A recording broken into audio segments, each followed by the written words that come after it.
I think I'm a little bit in troubles now. Not myself, hopefully, but my wallet, maybe.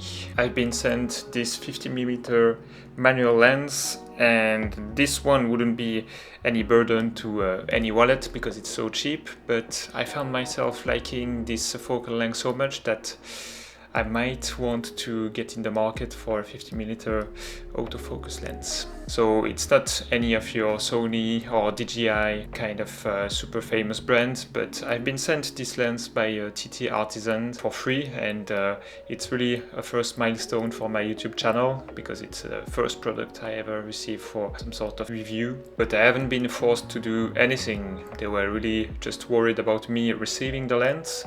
But since then I have no contact from them, so I'm pretty free to talk about it, I think. But anyway, it was my first time shooting with a manual lens for me, so I wanted to share about this experience and talk a bit about the lens. I'm really not someone who's making some technical reviews. There's plenty of people really qualified for that on YouTube. I'm more like taking it onto the field and doing more like a practical test. So let's dive back into the shoot.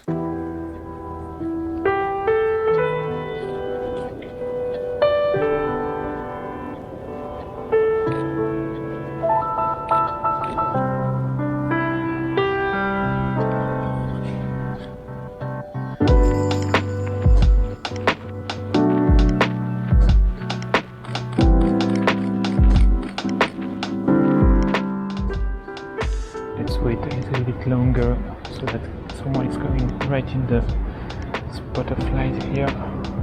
Perfect.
So shooting with a manual lens made me slow down a little bit and being more thoughtful about my shots and my compositions.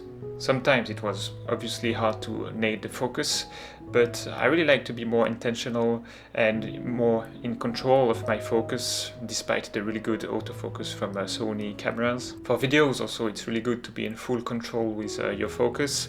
However, it's not really a lens you would use for talking head shots, or especially if you use it at f2. I really liked messing with the physical dials, because without even looking at the cameras while walking, you can really know where you stand in terms of f-stops or focus range, for example. And how I managed to get my shots in focus is simply by using the focus peaking option in my camera.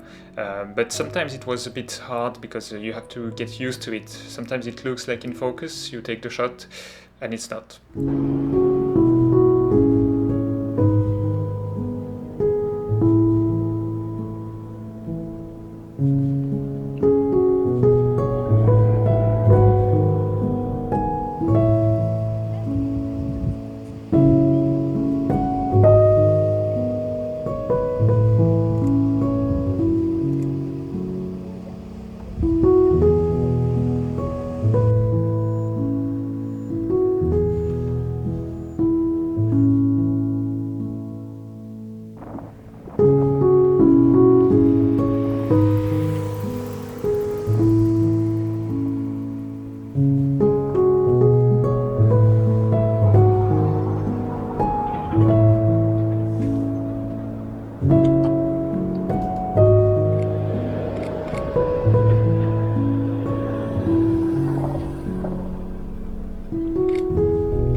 A few things I liked about this lens are the weight and the size. Just look at it, it's just so tiny.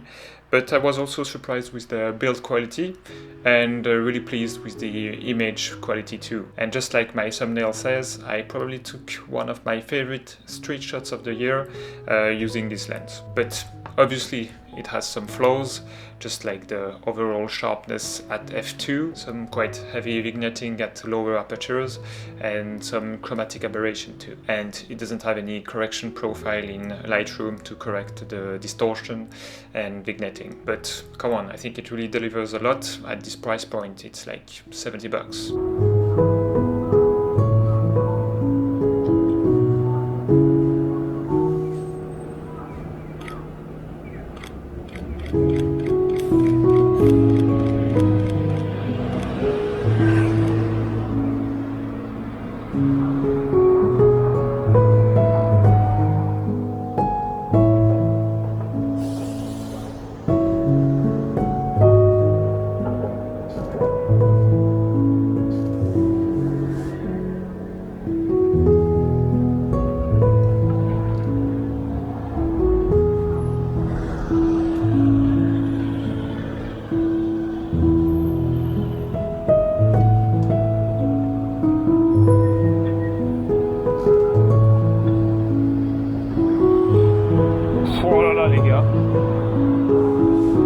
I think I got a banger.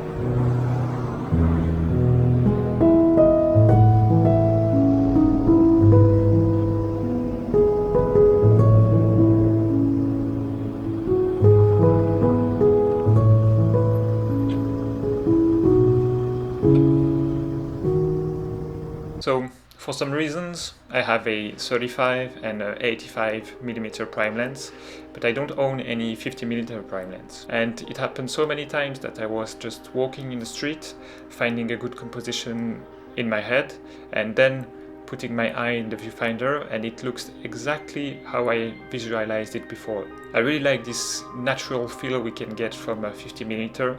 It is often said that with our eyes we have a 50mm field of view, which is partly true because we have almost a 180-degree field of view, which is completely different from a 50mm, but our perception of depth and compression and the area we can focus with our eyes is really quite similar to a 50mm focal lens. And as a photographer, filmmaker who really likes this kind of natural feel, I'm not really into crazy wide angle, for example, I found myself liking 50mm so much, and if you're anything like me, you will probably too.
So I hope you liked this video and it didn't sound anything like an advertisement for this lens or for this brand, because it was not. It was just me going on another street photo session with a manual lens, and it was a lot of fun. And yeah, if you liked it, give it a like, a comment, subscribe to the channel, and we'll catch up in the next one. Bye!